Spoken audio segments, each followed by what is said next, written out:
Hello friends, সবাই কেমন আছো? আশা করছি সবাই খুব ভালো আছো। আমিও খুব ভালো আছি। তোমাদের সকলের আশীর্বাদ আর ভালোবাসা আমি খুব ভালো আছি। সবাইকেই বলবো, যারা নতুন আসছো চ্যানেলটাকে একটু সাবস্ক্রাইব করে আমার পাশে থেকো। আর সবার জন্য আমার তরফ থেকে অনেক অনেক ভালোবাসা রইলো। আজ ভিডিওটা একটু অন্যরকম, অনেকেই বুঝতে পারছো থাম্বনেল দেখে যে কী নিয়ে ভিডিওটা। হ্যাঁ, আজ আমাদের অ্যানিভার্সারি, তোমাদের 8 বছর পূর্ণ হলো। তো তাই নিয়ে আজকের এই ভিডিওটা, নিজেদের মতো করে যতটা পেরেছি একটু মজা করেছি আজকের দিনটা, সেটাই তোমাদের সাথে শেয়ার করছি। খুব হট্টা মজা, খাওয়া দাওয়া সেরকম কোনো ব্যাপার না, নিজেরা যতটা পেরেছি সেটাই তোমাদের সাথে শেয়ার করেছি। তো ওর বাড়ি ফিরতে একটু দেরি হয়ে গিয়েছিলো, ডিউটি সেরে বাড়ি আসতে 5টা বেজে গিয়েছিলো। তো আমরা 5টা 10-15 নাগাদই ঘর থেকে বেরিয়েছিলাম, তার জন্য একটু সন্ধে হয়ে গেছে ডায়মন্ডে যেতে। তো তারপরে সেখানে গিয়ে ভিডিও করছিলাম। তো ওকে একটা গিফট দেবো বলে সেখানে আমি আছি, সেটা হচ্ছে ঘড়ি। প্রথমে একটা জুতো অর্ডার দিয়েছিলাম, সেটা আসেনি। তো ভাবলাম যে ঘড়ি গিফট করি। আমার বড় বড় সব ঘড়ি পরে না, তো আমার ইচ্ছা হয়েছে, ওকে বলেছি, তাই যাই হোক নিয়ে গিয়েছিলাম ঘড়ি দোকানে। দেখো কালেকশনগুলো খুব সুন্দর। এই যে ঘড়ির দোকানের দাদা ভাই, ওর একটা দাদা ভাইও আছে। ঘড়ির কালেকশনগুলো খুব সুন্দর। এটা ডায়মন্ড হারবারেই।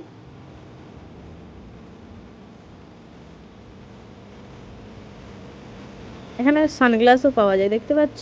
আর ঘড়ির কালেকশনগুলো তোমাদেরকে দেখাচ্ছি, দেখো কত সুন্দর না দেয়াল ঘড়িগুলো। দেয়াল ঘড়ি কেন, ওয়াচগুলো খুব সুন্দর, হ্যান্ড ওয়াচগুলো খুব সুন্দর। তো যাই হোক আমরা একটা ঘড়ি কিনেছি, সেটাই ওখানে বিল করছে। আর আমার আদি একটু রেগে গেছে, কারণ আমরা ফুচকা খাচ্ছিলাম, সেটা আমি ভিডিও করে দেখাতে পারিনি।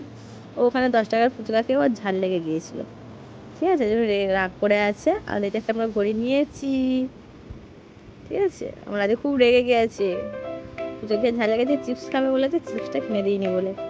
তো যাই হোক ওর বাবা একটা ঘড়ি কিনলাম, তোমাদেরকে দেখাচ্ছি দাঁড়াও। আর দেখো আমার বড় ফোনপে করছে, আমি বিবাহবার্ষিকীতে গিফট করছি, প্লাস ওর ফোনপে। হাসিও পায়, তো কিছু করার নেই। চলো,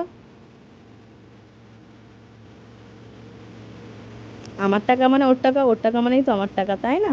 তো এই দেখ ঘড়িটা আমার নিয়েছি, সেটাই তোমাদেরকে দেখাচ্ছি।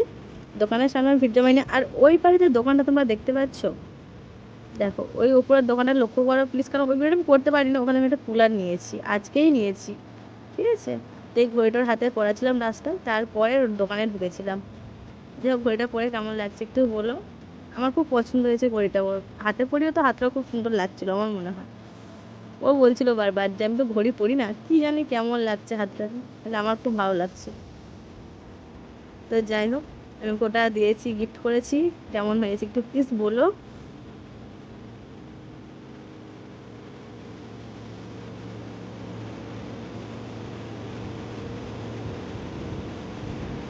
আর আমি যে বললাম না যে ওই পিছনে যে দোকানটা কুলার নিয়েছি, আমার সত্যি কথা, আমার একটা শর্টস দেখলে তোমরা বুঝতে পারবে, একটা ভিডিও পোস্ট করেছি শর্টসে। আমি ওই দোকানেতেই বসে ভিডিওটা করেছি, কিন্তু আমার এত লজ্জা লাগছিলো, কারণ সবাই অনেকেই জানে, সবাই কেন অনেকেই জানে যে আমার বর কাজ করে ফাইন্যান্সে। তো এই জন্য আমি ওখানে সব ওদের বন্ধু বান্ধব ছিল, আমি লজ্জায় পড়ে গেছিলাম, যেটা সত্যি কথা। সেই জন্য ভিডিও আমি মনে করতেই পারিনি। তারপরে ভেবেছিলাম যে যখন ওটা কিনে গাড়িতে তুলবো তখন ভিডিওটা করবো, কিন্তু ওই যে খেতে বসে গেছি, আর সেই মুহূর্তে ফোন এসছে যে টোটো গাড়িটা চলে এসছে। টোটো গাড়িতে ও রেখে দিয়ে এসছে। টোটো গাড়িটাতে মাল তুলে দেওয়ার পরে আমি এখানে মিষ্টি দোকানে চলে এসেছি। এটা ঠাকুর ঘরের জন্য নয়, আগেই বলে দিই। অনেকেই আবার কমেন্ট করে বলবে যে বিরিয়ানি মাংস খাওয়ার পরে ঠাকুর ঘরের জন্য প্রসাদ নিয়ে যাচ্ছে। এটা একদমই ঠাকুর ঘরের জন্য নয়। আমার বাড়ির ভাইজিরা আছে, মানে ওর ভাইজিরা আর কি, আমার যার মেয়েরা আছে, তো ওদের জন্য একটু মিষ্টি নিয়ে যাচ্ছি। আর সকালেই ঠাকুরকে দেওয়া হয়েছিল, ঠিক আছে। তো এই মিষ্টি সেই মিষ্টি না, বারবার বলে দিচ্ছি তোমাদেরকে, যে খেয়েও কাপড়ে বা মাংস খাওয়ার পরে যে মিষ্টি নিয়ে যাচ্ছি, একদমই সেরকম কোনো ব্যাপার না। তো যাই হোক আমার আদি খুব খুশি। আমার আদি কোন মিষ্টিটা খাবে দেখো, ওই মিষ্টিটা, ও ওই মিষ্টিটাই খাবে, ওই যে 2 পিস নিয়েছি ওর জন্য। আমি যখন এডিটিং করছি আমার তখন মনে হচ্ছিল খায়নি, কালকে আনার পরেও এসে ঘুমিয়ে পড়েছিল বিরিয়ানিটা খেয়ে। ওখানে তো খেয়ে এসেছিলো, বাড়ি এসে অল্প একটু বিরিয়ানি খেয়েই ঘুমিয়ে পড়েছিল, খায়নি। আর মিষ্টি দোকানে দেখো নন্দলাল অ্যান্ড সন্স, এর মিষ্টিটা আমার সবথেকে বেশি ভালো লাগে, সবচেয়ে বেশি ভালো লাগে, কী বলবো, কিছু বলার নেই। দেখ মিষ্টি নেওয়া হয়ে গেছে, আর অনেকটাই সন্ধ্যে হয়ে গেছে, মানে রাত হয়ে গেছে বন্ধুরা। রাস্তাঘাট দেখো, চারিদিক পুরো অন্ধকার হয়ে আছে, দেখবে? আমার ছেলের কাণ্ডটা দেখো। এই দেখো মেন রোড, দেখো অনেকটাই রাত হয়ে গেছে।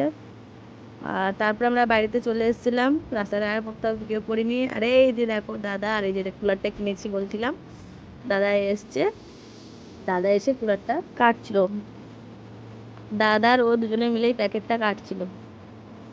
আর আমাদের কচি পুচকি মাও ছিল। আর এই দেখো মিষ্টি, মিষ্টিগুলো কাদের জন্য এনেছে বা দেখো প্রমাণ, ওই যে দেখো। হ্যালো গাইস, কুলারটা চালিয়ে দিয়েছে, কুলারটা চালিয়ে সবাই খাটের ওপর বসে আছে আর হাওয়া খাচ্ছি।